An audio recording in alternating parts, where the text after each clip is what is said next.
বাংলার মানুষ মমতা ব্যানার্জিকে, তৃণমূল কংগ্রেস এবং প্রিয় নেতা অভিষেক বন্দ্যোপাধ্যায়কে ভালোবাসে। 11 সাল থেকে 2026 পর্যন্ত বাংলার মানুষের যে উন্নয়ন করেছে তৃণমূল কংগ্রেস, মমতা ব্যানার্জি, তো সেই উন্নয়নের নিরিখে দক্ষিণ 24 পরগনার প্রত্যেকটি মানুষ আজকে মামাটি সরকার বা প্রিয় নেত্রী মমতা ব্যানার্জি, প্রিয় নেতা অভিষেক বন্দ্যোপাধ্যায়কে তারা মনের কোঠায় রেখেছে।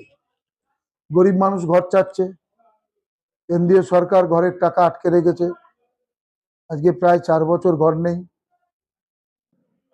100 দিনের টাকা পায়নি, কাজ নেই, পরিযায়ী শ্রমিক হচ্ছে। 100 দিনের টাকা পায়নি এবং কাজ পাচ্ছে না। দিদি হয়তো রাজ্যের অর্থনৈতিক কোষ থেকে 100 দিনের বেশ কিছু শ্রমিককে কাজ দিচ্ছে, কিন্তু ভারতবর্ষের সরকার পার্লামেন্টে আইন করলেন, সেই আইন তিনি মানছেন না। এটাই আমাদের দুর্ভাগ্য। আইনসভার সর্বোচ্চ নেতা যিনি আইন তৈরি করেছেন তিনি আইন মানছেন না। হাইকোর্টের যে রায়, সে রায়ও তিনি মানছেন না। এটাই আমাদের দুর্ভাগ্য। দিল্লি যারা ক্ষমতা আছে, ভারতীয় জনতা পার্টি, তারা বাঙালিকে এবং বাংলাকে সত্যিই তারা একেবারে খুব খারাপ চোখে দেখছে। এই মুহূর্তে আমরা প্রায় 2,00,000 কোটি টাকা আমরা পাবো। আমরা এই 2,00,000 কোটি টাকা পেলে আমরা রাজ্যের সার্বিক উন্নয়ন ক্ষেত্রে আরো এক ধাপ, শিক্ষার ক্ষেত্রে, কর্মসংস্থানের ক্ষেত্রে বলুন, বা আমাদের কৃষি প্রধান এরিয়া কৃষকের ক্ষেত্রে, আমরা অনেক রাস্তাঘাট বলুন, বিদ্যালয়ের অনেক ক্ষেত্রে আমরা এগিয়ে যেতে পারি। মমতা ব্যানার্জি 100টা প্রকল্প করেছে। জন্মালে শিশু সাথী,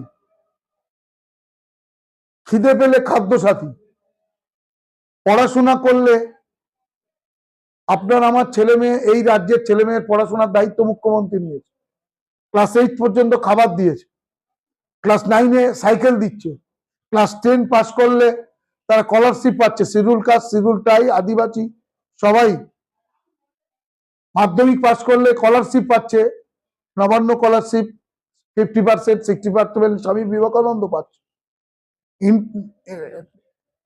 স্মার্টফোন পাচ্ছে, এবং সর্বোপরি স্টুডেন্ট ক্রেডিট কার্ডের মাধ্যমে একেবারে ভ্যানওয়ালা, রিক্সাওয়ালা, কৃষক পরিবারের ছেলেরা তারা যদি IAS, WSS, MBBS পড়তে যায়, সে সুযোগ তারা পাচ্ছে।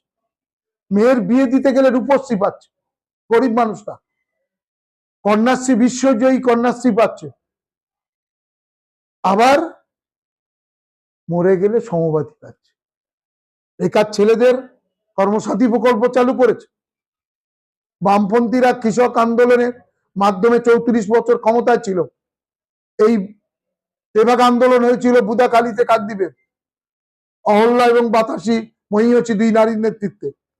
34 বছর তারা ক্ষমতায় ছিল।